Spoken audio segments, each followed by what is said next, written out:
नमस्कार, स्वागत है आपका डेली एंटरटेनमेंट डोज में, जहां हर दिन मिलता है आपको ग्लैमर गॉसिप का तगड़ा तड़का। तो चलिए शुरू करते हैं आज की सबसे बड़ी खबर से। शिल्पा शेट्टी एक बार फिर सुर्खियों में, लेकिन इस बार वजह ग्लैमर नहीं बल्कि 60 करोड़ का फ्रॉड केस है। जी हाँ, कारोबारी दीपक कोठारी ने मुंबई पुलिस को बताया कि उन्होंने शिल्पा और राज कुंद्रा की company best deal TV private limited में 2015 से 2023 के बीच भारी भरकम 60 से 48 करोड़ रुपए निवेश किए थे। बदले में मिला क्या? कुछ नहीं। आरोप है कि इस रकम को बिजनेस में लगाने की बजाय पर्सनल खर्चों पर उड़ा दिया गया। और सबसे दिलचस्प बात, शिल्पा ने खुद अप्रैल 2016 में पर्सनल गारंटी दी थी कि फिर सितंबर में कंपनी से इस्तीफा दे मारा। अब इस डील की सच्चाई और धोखे की पोल खोल रही है मुंबई की आर्थिक अपराध शाखा। बॉलीवुड और बिजनेस की जबरदस्त मिलावट अब कानूनी लड़ाई में बदल चुकी है। बॉलीवुड का बड़ा मुकाबला, एक तरफ ऋतिक रोशन और जूनियर एनटीआर की धमाकेदार वॉर 2 और दूसरी तरफ है रजनीकांत की मच अवेटेड कूली। दोनों फिल्में 14 अगस्त को सिनेमाघरों में टकरा रही हैं और फैंस के दीवानगी आसमान पर है। ट्रेड रिपोर्ट्स की माने तो कूली पहले दिन 80 से 90 करोड़ की धमाकेदार ओपनिंग कर सकती है। वहीं वर्ल्ड वाइड ये आंकड़ा 155 से 165 करोड़ तक जा सकता है। मतलब रजनीकांत का जलवा कायम है। उधर वॉर 2 की बात करें तो हिंदी मार्केट में 28 से 32 करोड़ और वर्ल्ड वाइड 100 करोड़ तक की ओपनिंग की उम्मीद है। ऋतिक और जूनियर एनटीआर की जोड़ी भले ही रजनीकांत से पीछे रह जाए, लेकिन एक्शन का फुल डोज जरूर देने वाली है। ऑडियंस के लिए यह हफ्ता फुल पैसा वसूल होगा। बोल्ड और बिंदास यूट्यूबर अरमान मलिक फिर कंट्रोवर्सी के घेरे में है। इस बार पटियाला कोर्ट ने उन्हें और उनकी दोनों बेवियों पायल और कृतिका को समन भेजा है। 3 केस दर्ज हुए हैं। आरोप है कि 4 शादियों का दावा, सोशल मीडिया पर अश्लील कंटेंट और धार्मिक भावनाओं को ठेस पहुंचाना। सबसे ज्यादा बवाल मचा पायल की एक वीडियो पर, जिसमें उन्होंने अपनी बेटी को मां काली का रूप देकर एक वीडियो बनाया था। इस पर माफी भी मांगनी पड़ी थी। अब एक एडवोकेट ने कोर्ट में 3 केस दर्ज करवा दिए हैं और कोर्ट ने 2 सितंबर को पूरे परिवार को पेश होने का आदेश भी दे दिया। मलिक फैमिली की लाइफ रियल से निकलकर अब रियल कोर्ट की तरफ बढ़ चुकी है। टाइगर श्रॉफ की मोस्ट अवेटेड फिल्म बागी 4 की शूटिंग के दौरान सेट पर एक बहुत बड़ा हादसा हुआ। मुंबई के मेड आइलैंड में एक गाने की शूटिंग चल रही थी, जब 2 टीम मेंबर सहनवाज और शमीम करीब 12 फीट ऊंचाई से नीचे गिर पड़े। बताया जा रहा है कि यह हादसा स्टंट प्रैक्टिस के दौरान हुआ। एक के हाथ में फ्रैक्चर और दूसरे के सिर और कमर में गंभीर चोटें आई हैं। जैसे ही हादसा हुआ, सेट पर तो हड़कंप मच गया और प्रोडक्शन टीम ने तुरंत दोनों को अस्पताल में भर्ती भी कराया।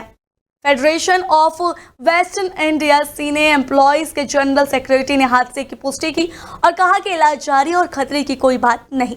फिल्म 5 सितंबर को रिलीज होने वाली है, लेकिन सेट से आई ये खबर फैंस को थोड़ा परेशान जरूर कर रही है। बॉलीवुड के डांसिंग स्टार मिथुन दा ने हाल ही में सबका दिल जीत लिया। उन्होंने अपनी 45 करोड़ की संपत्ति अपने 116 कुत्तों के नाम कर दी है। जी हाँ, वो कुत्ते जिन्हें वो खुद गोद लेकर पालते हैं। उनके लिए मड आइलैंड पर 1.5 एकड़ का आलीशान फार्म हाउस भी बनवाया है। हर डॉगी के लिए एक अलग रूम, एसी, गेम्स, खाना और डॉक्टर की सुविधा भी। मिथुन जहाँ भी जाते हैं वहाँ से अलग अलग नस्लों के डॉगी को लेकर आते हैं और उन्हें एक रॉयल लाइफ देते हैं। उनकी बहू मदालसा शर्मा ने भी इंटरव्यू में ये बात कंफर्म की। अब अगर आप सोच रहे हैं कि क्या सच में कोई इतना एनिमल लवर हो सकता है, तो इसका जवाब है बिल्कुल, और वो है हमारे मिथुन दा। बादशाह का अनफिनिश्ड टूर अब सच में अधूरा हो सकता है। दरअसल फिल्म वर्कर्स यूनियन ने बादशाह को एक सख्त चिट्ठी भेजी है। आरोप यह है कि उनके अमेरिका में होने वाले डलास कॉन्सर्ट को एक पाकिस्तानी कंपनी 360 शो स्पॉन्सर कर रही है। ऐसे में राष्ट्रीय सुरक्षा और इंडियन एंटरटेनमेंट इंडस्ट्री की नीतियों को देखते हुए फिल्म वर्कर्स यूनियन ने स्पष्टीकरण मांगा है कि क्या ये सच है या सिर्फ अफवाह। साथ ही ये भी याद दिलाया गया है कि पाकिस्तानी कंपनियों या कलाकारों के साथ कोई पेशेवर काम नहीं करना है, खासतौर पर जब बॉर्डर पर टेंशन इतनी ज्यादा हो। अब सबकी निगाहें इस पर टिकी है कि बादशाह सफाई देंगे या ये टूर रद्द होगा। 400 करोड़ की मेगा बजट फिल्म द राजा साहब एक बार फिर पोस्टपोन होने की कगार पे है। अब ये डिले सिर्फ फैंस को ही नहीं बल्कि को प्रोड्यूसर को भी भारी पड़ गया है। Delhi based company Ivy entertainment ने हाई कोर्ट में याचिका डाली है और फिल्म के प्रोड्यूसर पर 218 करोड़ वापस मांगने का दावा ठोक दिया, वो भी 18% ब्याज के साथ। आरोप है कि फिल्म की रिलीज बार बार टाली जा रही है, अपडेट्स नहीं दिए जा रहे और फंड्स का सही हिसाब भी नहीं मिल रहा है। द राजा साहब के फर्स्ट लुक ने सबका दिल जीत लिया था, लेकिन अब इस लीगल लड़ाई के चलते एक बार फिर रिलीज डेट खतरे में है। फैंस यही प्रार्थना कर रहे हैं, भगवान के लिए इसे अब और मत टालो। केबीसी के 17वें सीजन में इस बार देशभक्ति की जबरदस्त लहर दौड़ गई। स्वतंत्रता दिवस के मौके पर आए देश के 3 जाबाज officer colonel Sofiya Qureshi, wing commander Vyomika Singh और नेवी कमांडर प्रेरणा देवस्थली, तीनों ने ऑपरेशन सिंदूर की अंदरूनी कहानी शेयर की। कैसे 22 अप्रैल को आतंकी हमले के जवाब में 7 मई को पाकिस्तान के 9 टारगेट्स को 25 मिनट में तबाह कर दिया गया। अमिताभ बच्चन भी मंच पर काफी ज्यादा भावुक नजर आए और सभी दर्शक के साथ भारत माता की जय का नारा लगाया। स्पेशल एपिसोड ने हर देशवासी का दिल छू लिया और icing on the cake Delhi की कशिश सिंह बनी सीजन की पहली कंटेस्टेंट जो 1 करोड़ के सवाल तक पहुंच चुकी। बॉलीवुड की fire brand actress Jaya Bachchan एक बार फिर से चर्चा में है और इस बार भी वजह वही है, गुस्सा। सोशल मीडिया पर एक वीडियो बहुत ज्यादा वायरल हो रहा है जिसमें जया बच्चन एक फैन को धक्का मारती नजर आ रही है क्योंकि उसने सेल्फी लेने की कोशिश की और भाई साहब बस फिर क्या था, वीडियो वायरल हो गया, मीमर्स को मिल गया मसाला। अब इस पर अनुपमा फेम एक्ट्रेस रूपाली गांगुली ने भी प्रतिक्रिया दी। एक इवेंट के दौरान उन्होंने कहा, मैंने एक्टिंग जया जी से सीखी है, लेकिन उनसे ये उम्मीद नहीं थी। वाकई में फैन को धक्का मारना कहाँ तक सही है और सोशल मीडिया तो जया जी पर टूट ही पड़ा है। इतना एटीट्यूड क्यों? बॉलीवुड को जनता से इतना गुरूर क्यों है? और भी बहुत कुछ कहा। बात सिर्फ एक फैन की नहीं है, एक सोच की है। क्या स्टारडम इंसानियत से बड़ा हो गया है?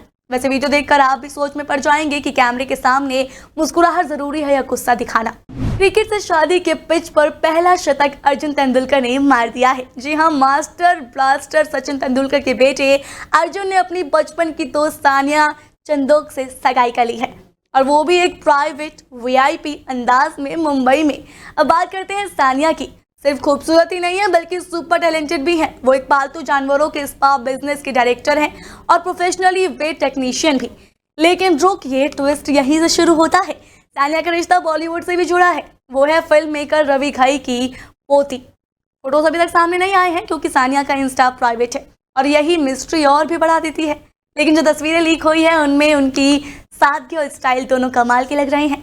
फैंस तो अब सारा तेंदुलकर वीएस सानिया चंदोक की खूबसूरती की तुलना में भी लग गए हैं।